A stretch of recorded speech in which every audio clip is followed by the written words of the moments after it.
너무 사랑하니까 내가 널 죽여야 돼. 내 손에 죽으니까 쟤들은 천국을 가겠다. 굉장히 왜곡된 종교적 망상에 의해서 지옥에 간 천국에 가들 그걸 지가 선택한다는 거잖아요.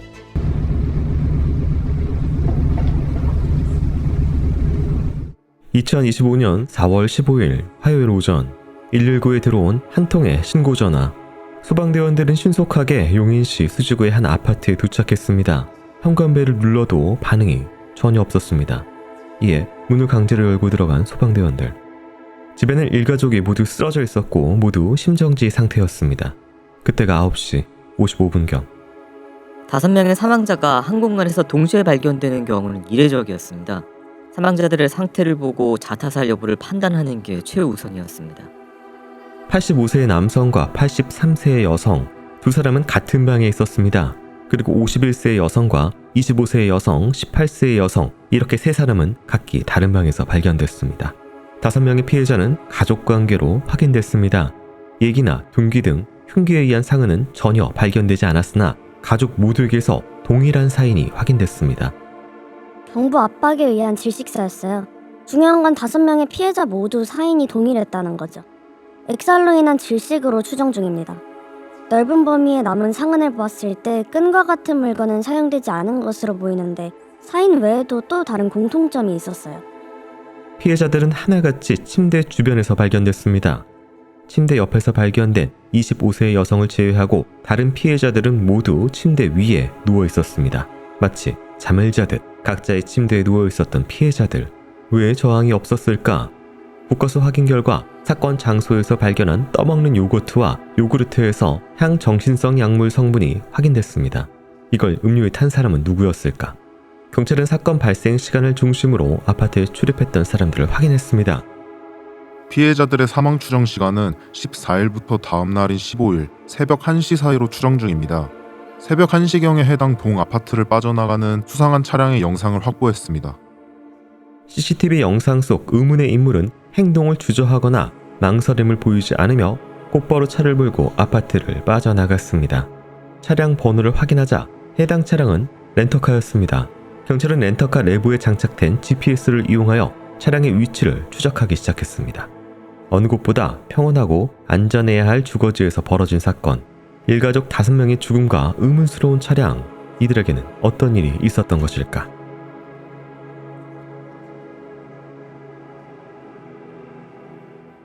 안녕하세요. 이곳은 크라임, 저는 진행과 연출을 맡고 있는 김PD입니다.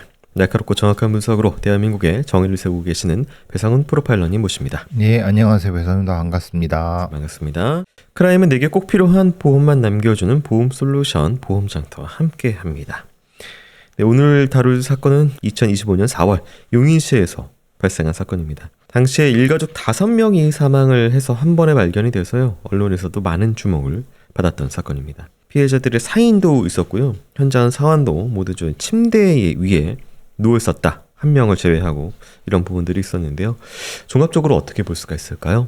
이제 액살이죠. 액살 매뉴얼 스트랭귤레이션인데 매뉴얼 스트랭귤레이션은 특징적인 것이 있다고 제가 말씀을 드린 바가 있습니다. 특정적인 감정을 투영하기 위해서 하는 건데 연쇄살인범들이 매뉴얼 스트랭귤레이션을 하는 이유가 죽음을 확인하기 위해서인데 이거는 통지약물을 먹여놨다고 하면 그하고는 좀 다른 부분 같아요. 그래도 액살을 해야 될 이유, 굉장히 깊은 분노가 있을 때 액살 같은 것이 통용이 된다라고 말씀을 드렸는데 근데 그거는 보통 통지약물을 하지 않은 상태에서 발버둥 치고 죽어가는 어떤 상황이 이해야지 가능한데 이건 그냥 아무 저항도 못하는 상황에서 액살을 하는 부분은 그것과는 다른 가까운 사람을 용기가 없어서 이렇게 죽이는 그런 상태에서 많이 나타나는 방식이 가능성이 높습니다. 왜냐하면 아마도 85세 남성과 83세 여성은 그 부부 같고 같이 침대에 누워서 돌아가셨잖아요. 누군가에서 살해당한 거죠. 네. 이거는 뭐냐면은 그걸 받아들였거나 일 가능성이 높다고 보는 거고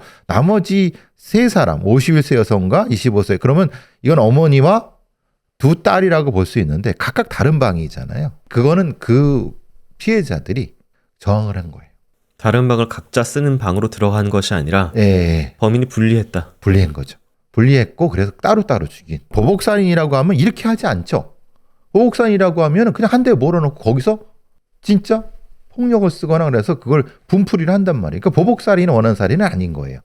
그런데도 액살이 동원됐다고 하는 거는 당연히 이건 가족살인일 가능성이 높다는 겁니다. 심신 통제를 해서 못 움직이는 상황이라고 하면은 사실은 이제 뭐 흉기를 쓰면 뭐 피가 튀고 좀 어렵다고 치면은 끈이나 혹은 뭐 베개 등으로 할 수도 있는데 굳이 손으로 그거는 그래서 일종의 양가 감정이 존재하는, 그리고 핵심적으로 렌트카잖아요. 자차 여부는 확인해봐야 되지만 그렇죠, 예. 자기 차가 있는 경우에 렌터카를 굳이 빌렸다면 사실 이거는 도주나 아니면 네. 흔적을 없애거나 네. 이유가 있는 거죠. 25세 여성 한 분만 침대 아래에서 발견이 됐었다. 나머지는 다 침대 위에 있었다라고 하면은 그거는 아마 25세 여성이 저항을 심하게 한 것 같아요. 그래서 그 상황이 될 수밖에 없었던 것 같아요. 굴러 떨어진 건가요? 뭐 그랬을 수도 있고 아니면은 네. 뭔가 다른 어떤 이유 때문에 침대 위에서 범행을 맞추지 못하는 상황이었을 수 있어요. 자, 한순간에 찾아온 일가족 5명의 죽음이었는데요. 그리고 현장을 빠져나간 용의자, 이 비극 속에 숨겨진 진실 무엇이었을지 이후 수사 상황 살펴보도록 하겠습니다.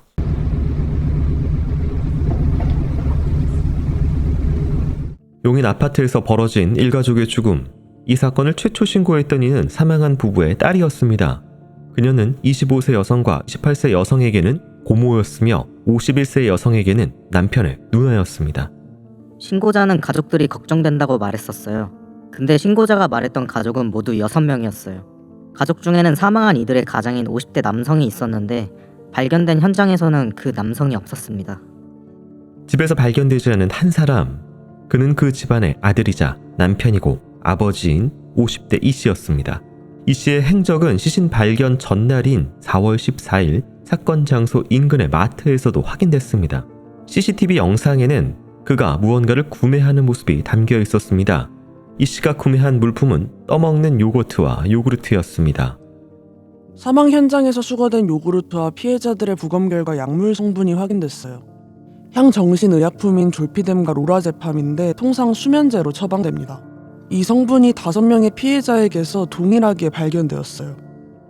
이 씨의 행적에 관한 조사는 계속해서 진행됐습니다. 사건 발생으로부터 대략 3개월 전인 1월 23일 이 씨는 광주광역시 남구의 정신건강의학과 의원에서 졸피뎀 성분이 들어있는 졸피신정 10정과 로라제팜 성분이 들어있는 스리반정 14정을 처방받은 기록이 남아있었습니다. 그의 수면제 처방은 단 한 번이 아니었습니다. 2월 4일 졸피정 14정과 스리반정 14정, 그리고 3월 27일 졸피신정 15정과 스리반정 15정, 그렇게 3개월간 수면제를 처방받아온 이 씨. 피해자들에게서 발견된 성분과 이 씨가 처방받은 수면제의 성분은 정확하게 일치했어요. 그리고 이 씨가 수면제를 의도적으로 모으고 있다는 정황도 확인됐습니다. 이 씨가 오래전부터 쓴 일기를 확보했습니다. 이 씨는 자신의 생각과 계획 등을 일기에 기록해두기도 했습니다. 사건 발생으로부터 약 2달 전인 2025년 2월 6일 둘째 딸의 대학교 합격이 기쁘다며 딸을 향한 애정이 담겨 있었습니다. 자신의 생각을 진솔을 하게 일기에 적어둔 이 씨. 그런데 그 안에는 충격적인 내용들이 담겨 있었습니다. 그보다도 한 달 전인 1월 18일 이 씨는 일기를 썼습니다. 3월에서 4월 사이가 디데이다. 강력한 수면제도 준비해야 하고 다른 것도 몇 가지 준비해야 할 텐데. 그는 왜 수면제를 모아야 했을까? 그리고 그 성분은 어째서 사망한 그의 가족들에게서 발견됐을까? 무엇보다 이 씨, 그는 지금 어디 있을까?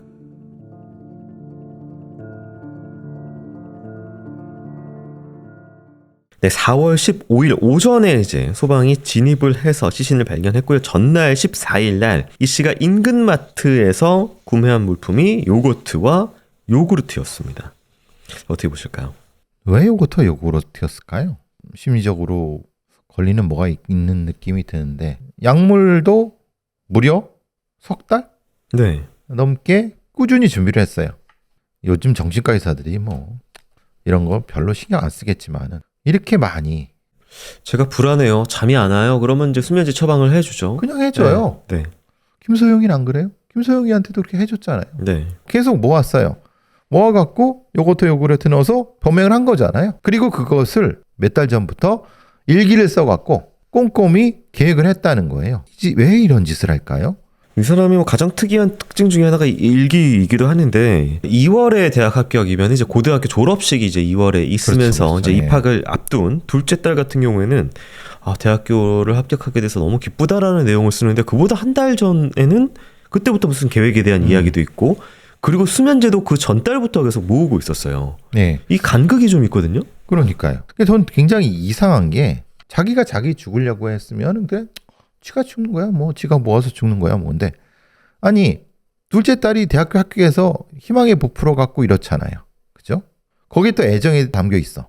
그 애정은 또 뭐야? 그러면서도 수면제를 모았다는 거잖아요. 성인이 다 된 25살과 18 딸인데 이런 심리적 상황은 도대체 잘 이해가 되지 않아요. 네.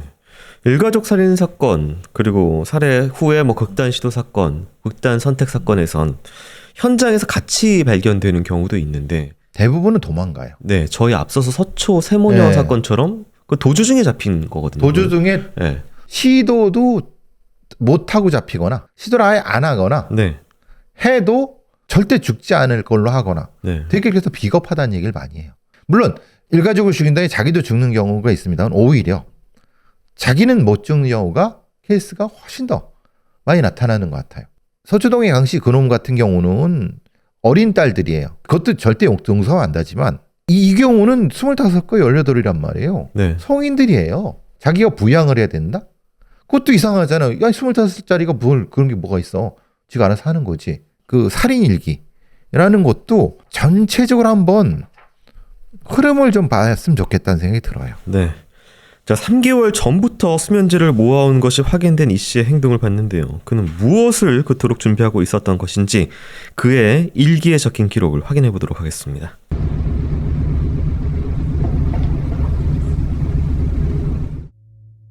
(2025년 4월 14일) 사건이 발생했던 날에도 이 씨는 일기를 작성했습니다. 4명의 피해자가 발생한 시점이었습니다. 2025년 4월 14일 월요일 아이들을 죽였다. 눈에 넣어도 아프지 않을 예쁘고 착한 와 이를 내 손으로 아버지와 어머니도 그리고 아내를 실행 전이다. 죄송합니다. 5명의 일가족을 살해한 이는 이 씨 본인이었습니다. 그는 자신의 부모와 아내 그리고 아이들에게 몰래 수면제를 먹였으며 자신의 손으로 직접 목을 졸라 살해했습니다.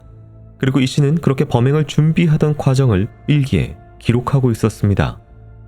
D-Day 일주일 전 가족의 마지막 여행 12일 토요일 저녁에 실행에 옮겨야겠다. 누나에게 마지막 편지를 썼다.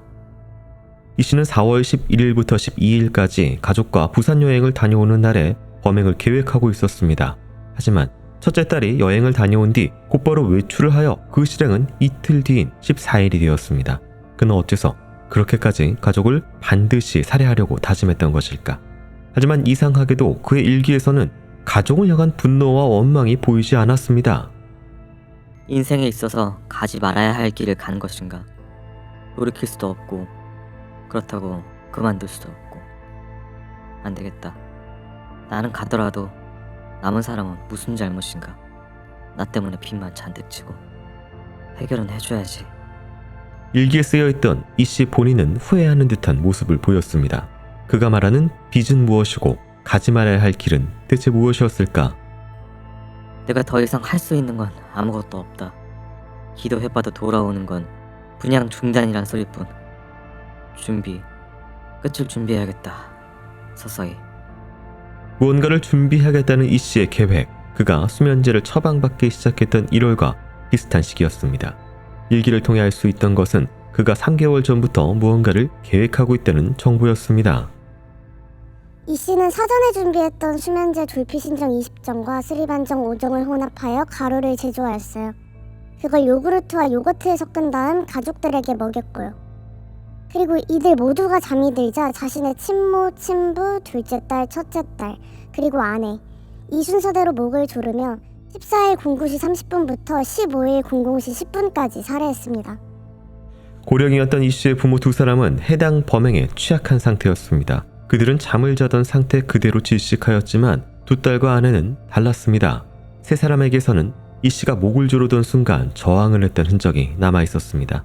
특히 이 씨의 첫째 딸은 침대에서 떨어질 정도로 저항했지만 끝내 아버지의 손에 살해당했습니다. 이 씨는 살해 직후 일기를 쓰는 것 외에도 2개의 메모를 적어두었습니다. 그는 해당 메모를 거실 식탁 위에 올려뒀습니다. 2025년 4월 14일 저녁 8시에서 12시 아버지 어머니를 차례로 목 조른 뒤에 막내, 첫째 순서로 천국에 보냈다. 아직 아내는 목 조르기 전이다. 아내를 천국에 보내고 나면 광주로 내려간다. 거기서 마지막을 고한다. 방금 아내를 죽였다. 12시 10분 부검 맞이 마십시오. 그렇게 메모를 남긴 이 씨, 그는 천국에 관해 말했습니다. 그는 자살은 지옥에 가지만 타살은 천국에 갈 수 있다고 믿었습니다. 이 씨는 가족을 천국에 보내기 위해 한 명씩 목을 졸랐습니다. 경찰은 이 씨의 렌터카 차량 GPS 정보를 통해 그가 메모에 기재한 대로 광주에 있는 어느 오피스텔에 있다는 것을 확인할 수 있었습니다. 그는 대체 왜 가족을 모두 살해한 후 용인에서 광주로 이동했던 것일까? 그는 아직 할 일이 남아 있었습니다.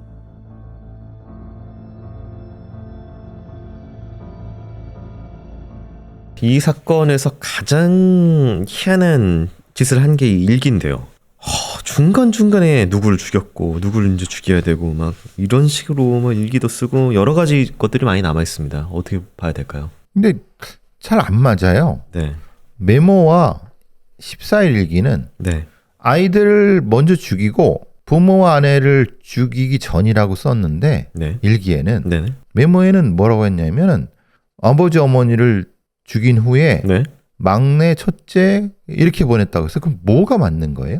말하자면 아내는 마지막에 죽였다는 거잖아요. 그러면 부모부터 죽였다는 거예요? 애들부터 죽였다는 거예요? 일기와 네. 메모가 안 맞아요. 참고로 이 일기와 메모의 내용은 워딩 그대로 기재된 대로 저희가 옮겨져 있는 상황입니다. 예. 그러니까 이게 안 맞는데 얘가 지금 뭔가 착각과 망상에 빠져 있는 상황이 아니었을까? 근데 지금 생각해 보면 부모를 먼저 죽이고 그 다음에 이 셋을 죽여야 한 상황이 맞는 것 같아요. 왜냐하면 저항을 했기 때문에 네. 소리가 났고 그랬기 때문에 그렇지 않고는 아무리 부모라 하더라도 뭔가 말리거나 뭐 그랬을 수 있는 거니까 네. 그러니까 이 부분이 좀 그런 것 같고 이 4월 14일의 일기는 아마도 이 망상에 의해서 만들어진 거. 제가 왜 망상이냐면 자살은 지옥 가지면 타살은 천국에 가나요? 참고로 이제 어떤 특정 종교의 신념을 옮긴 것 같습니다. 기독교에서 자살은 지옥에 가거든요.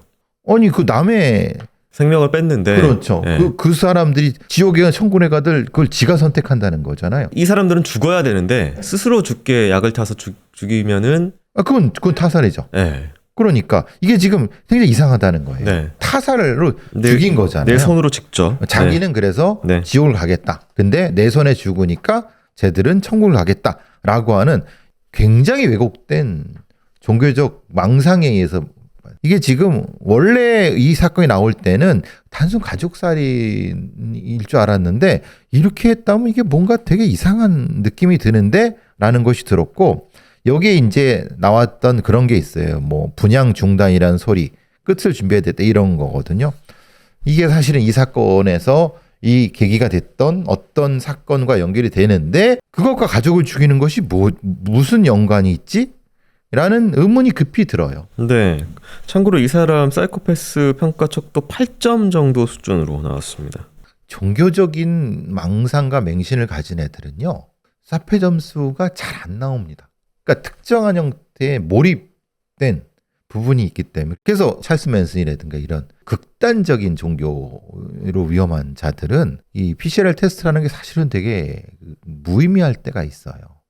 이 경우도 그런 느낌이 들어요. 그러니까 전혀 맥락이 안 맞잖아요. 네. 그러니까 자기의 가치관, 자기의 생각으로 다른 사람의 생명을 뺏을 정도로 위험한 사람이긴 하나 이게 일반적인 그 범죄자의 심리랑은 좀 다르기 때문에 너무 사랑하니까 내가 널 죽여야 돼. 알겠습니다. 저희 뭐 끝까지 살펴본 이후에 최종적으로 이 사람에 대해서 평해 보도록 하겠습니다. 자신의 가족을 살해한 이 씨가 광주 오피스텔에 있다는 정보가 확인됐는데요. 그는 어째서 그곳에 갔던 것인지 이후 내용 살펴보도록 하겠습니다.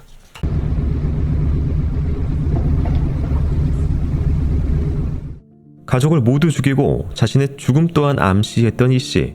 현장으로 출동했던 경찰은 오피스텔 문을 강제로 열었고 문이 열리자 이 씨가 보였습니다. 이 씨는 의식을 잃은 채 발견되었습니다. 다량의 수면제를 복용하고 목을 매려고 하였으나 수면제를 복용한 상태에서 의식을 잃은 것으로 보입니다. 그래서 일단 병원으로 이송했습니다. 자신의 죽음 이후 가족들이 걱정된다며 5명을 살해했던 이 씨. 본인은 끝내 살아남았습니다. 경찰은 범행 동기를 조사하기 위해 이 씨의 성격적인 부분도 조사했고 이 씨는 다음과 같이 진술했습니다. 난 고지식하고 자기중심적이고 내가 모든 걸 다 해결해야 한다고 생각하고 내 가족도 내가 책임져야 한다고 생각하는 성격입니다. 다른 사람과 나의 고민과 힘듦에 대해 터놓고 이야기해본 경험이 없습니다. 누군가로부터 도움을 받기 싫어하는 성격입니다. 진정한 친구도 대화를 나눌 수 있는 친구도 없습니다. 외롭게 살았으며 아내가 유일한 대화 상대였습니다. 이 씨는 범행을 앞두던 몇 달 전부터 고민했다고 했습니다. 혼자 죽을지, 피해자들 중 일부와 같이 죽을지, 아니면 피해자들 전부와 죽을지. 그는 그러한 판단을 혼자서 내렸습니다. 그렇다면 대체 이 씨가 그토록 고민을 해야 했던 그 원인은 무엇이었을까? 이 씨는 2023년 3월부터 협동조합형 민간 임대주택 사업을 추진했습니다. 사전 입주자를 모집하여 220여 명에게 받은 계약금이 66억으로 추정됩니다. 하지만 계약 당시의 말과 달리 건설 예정 토지조차 매입되지 않았던 상황이었어요. 또한 협동조합의 설립은 신청조차 하지 않았고요. 그래서 25년 초 납입금 반환 청구에 관한 70여 건의 고소장이 접수되던 상황이었어요. 이 씨가 발견된 오피스텔은 그가 임대주택 분양 업무를 위해 광주에서 머무는 장소였습니다. 이 씨가 극단 선택과 살인을 암시했던 1월 3일은 분양 대행사로부터 민간 임대아파트 신축 및 분양 사업에 관하여 더 이상 진행을 하지 못하겠다는 연락을 받은 일자와 동일했습니다. 이 씨는 자신이 먼저 사망하면 가족에게 전가될 과도한 부채에 대한 걱정과 배우자 홀로 생계를 책임지는 것에 대한 미안함을 이유로 살해와 자살을 계획했다고 말했습니다. 하지만 혼자서 살아남았고 그러한 결말에 대해 다음과 같이 말했습니다. 내가 할 게 아무것도 없구나. 징역을 살게 되면 3, 40년 보내야 하는데 아무것도 할 수가 없는 이 상황이 벌이구나. 이제껏 나름대로 신앙이 있다고 생각하고 살아왔지만 아내와 아이들을 살해하면서 신앙을 버렸습니다. 수면제를 먹었지만 죽지 않고 살아있는 것이 벌이라고 여깁니다. 이 씨는 살아남은 것을 벌이라고 말했습니다. 또한 남은 피해자의 또 다른 유족들은 이 씨를 용서하겠다고 말했습니다. 이 씨 혼자 살았다는 건 그것도 하늘이 주신 기회니까 회개하고 용서를 받길 바랍니다. 그것이 죽은 동생의 뜻일 거라고 생각합니다. 사건을 신고했던 이 씨의 누나 또한 많은 혼란을 보였지만 벌어진 상황을 받아들이는 태도를 보였습니다. 피해자의 유족들은 가해자인 이 씨에 대한 엄벌을 탄원하지 않았습니다. 그러나 정작 이 씨는 최후 진술에서 자신의 죄를 인정한다며 사형과 같은 법정 최고형으로 엄벌해달라며 어떤 벌이라도 달게 받겠다고 했습니다. 하지만 그가 무슨 벌을 받게 된다고 해도 가족은 이미 다시는 돌아올 수 없었습니다.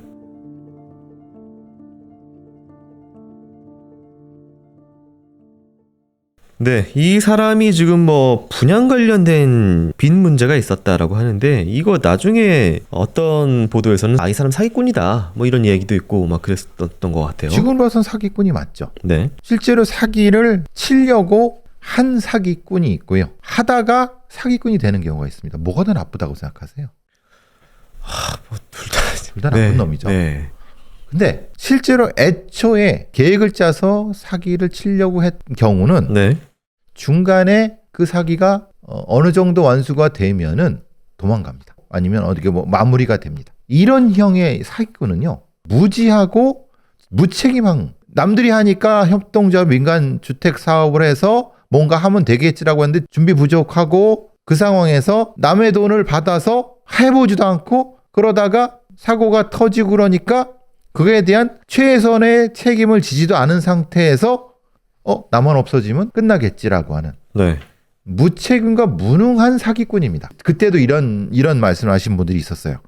얘가 사기꾼이잖아.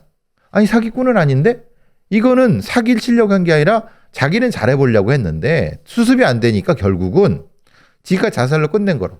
저는 이놈이 더 나쁜 놈이라고 보는 거예요. 네. 능력이 없으면 하질 말든가. 그리고 능력이 없고 문제가 생겼으면 거기에 대해서 적극적으로 변호사를 찾아가든가 아니면 가족들 얘기하든가 뭔가 해서 수습을 해갖고 그거를 갚을 생각을 해야지. 이 인간이 뭐라 그랬습니까? 결국은 부채를 안을 가족을 죽이는 걸로, 그리고 정작 지는 죽지도 못해요. 그리고 이 입주자들은 무슨 죄입니까?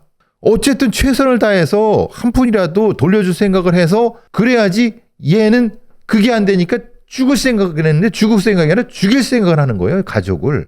이 220명으로 봤던 66억이 어떻게 되는지는 뭐 어디서도 확인이 좀 안 돼서. 그러니까요. 그러니까 그게 있잖아요. 이게 소송금을 날린 건지 아니면 지가 그냥 쓴 건지. 썼다고 하면 그래, 도망가서 미국 가서 잘 먹고 잘 사든가. 그럼 도대체 얘는 뭐예요? 사기꾼 같지 않은 사기꾼이에요, 이게 진짜. 이 씨에 관해서 판결문에서 되게 이례적으로 무슨 생애사를 한 2페이지 가까이 좀 써져 있는 부분이 있었습니다. 뭐 이런 내용이에요. 요약을 하면은 일남 3녀 중에서 둘째였고요. 아버지가 중학교 교사였고 어머니는 주부. 경제적 정서적으로 안정된 환경이었다. 인전 욕구와 승부욕이 강한 성격이다. 중3 때부터 불량 교우와 어울리면서 흡연, 음주, 가출 시작했고 고등학교 때 일진으로 분류가 됐고 패싸움 등을 하면서 살았다. 고3 때 호감이 있었던 여자애가 권유를 해서 그 교우관계 정리하고 대학교에 장학생으로 입학을 한다. 하지만 다시 불량 친구와 어울린다. 이걸 정리하기 위해서 군대로 들어간다. 다시 나왔는데 또다시 불량 생활을 한다. 그러다가 또 다시 또 정리를 하고 총학생회 선고본부장 등을 활동을 했었다. 피고인은 성취지향적이고 계획한 대로 실행하는 성향이 있으며 자존심이 강하고 책임감이 과도한 측면이 있다. 피고인은 사고가 유연하지 못하고 이분법적이며 자기중심적으로 생각하고 한 번 마음먹은 것을 잘 바꾸려 하지 않는 성향이 있다. 뭐 등등으로 요약될 수 있습니다. 굉장히 자기가 뭔가 하고 싶은 어떤 거는 해야 돼요. 근데 그 지 마음대로 하는 거예요. 다른 사람의 조언이나 주변의 어떤 합리적인 판단에 대한 조언 이런 걸 듣지 않고 네. 그냥 가다가 엎어지면 자해하는 스타일인 거예요. 자해. 자기중심적이고 한번 마음 먹은 것을 잘 바꾸지 않는 성향이다라고 하는 게 그 뚝심이 있고 아주 심지 있네라고 하는데, 이것은 무슨 문제가 발생하냐면은 그 방법을 제대로 알았을 때는 좋죠. 근데 주변에 분명히 도움을 주고 받고 할 수 있는 사회성의 요소들이 있는데 그건 전혀 없다는 얘기잖아요. 그러니까 사회성이 없는 놈인 거예요. 없는데도 그냥 지 고집만 믿고 그냥 가는 거예요. 참 안타까운 게 그런 거예요. 성격은 휩쓸리기 좋아해. 네. 그러니까 말하자면 나쁜 친구 만나니까 그대로 쏙 가. 또 좋은 친구 만나니까 또 좋아하죠. 또 나쁜 친구가 또 가. 무슨 느낌인지 아시겠어요? 네. 이게 얼마나 위험한 인간인지. 이 민간 임대주택 사업을 왜 시작했을까요?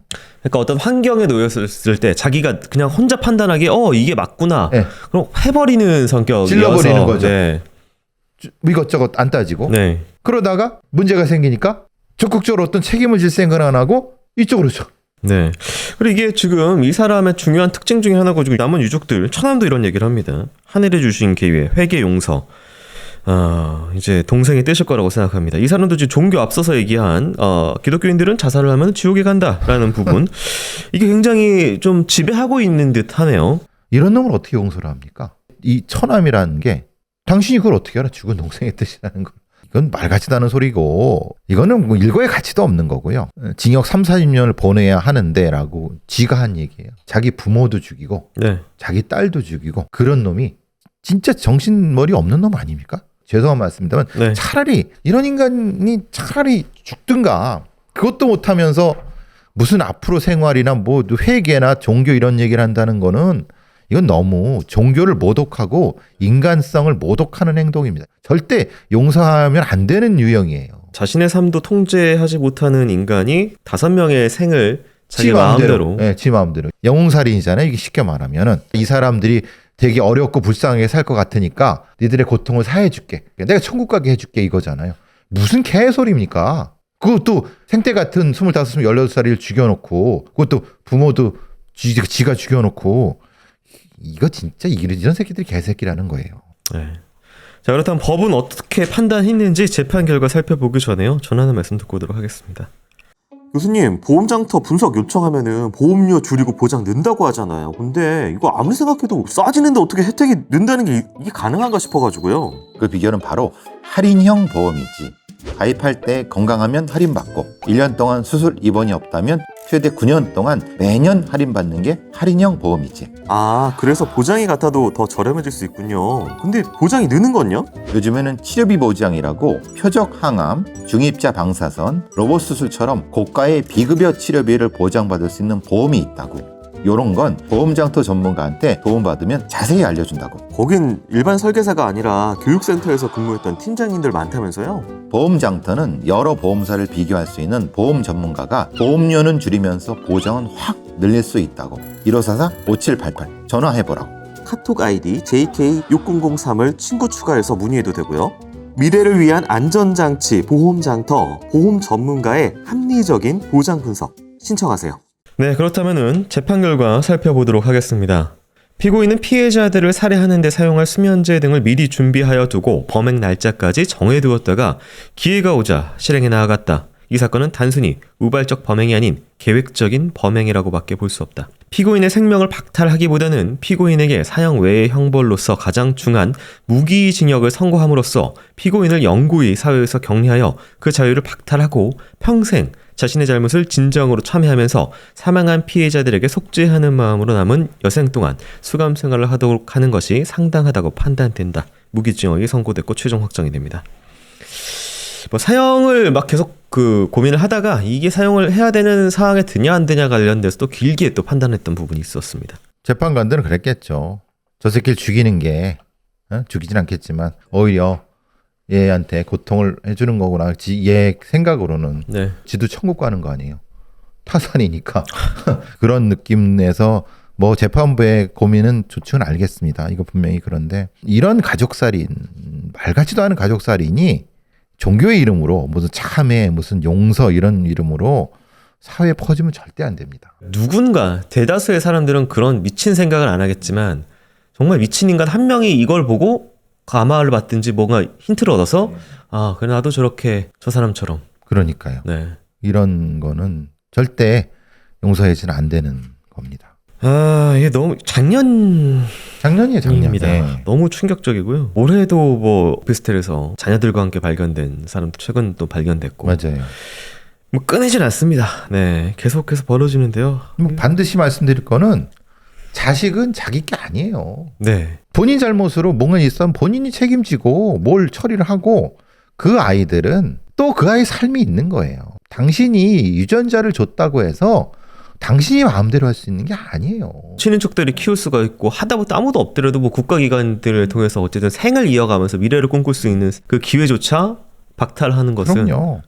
왜 미리 짐작하고 본인 책임이나 지세요. 본인.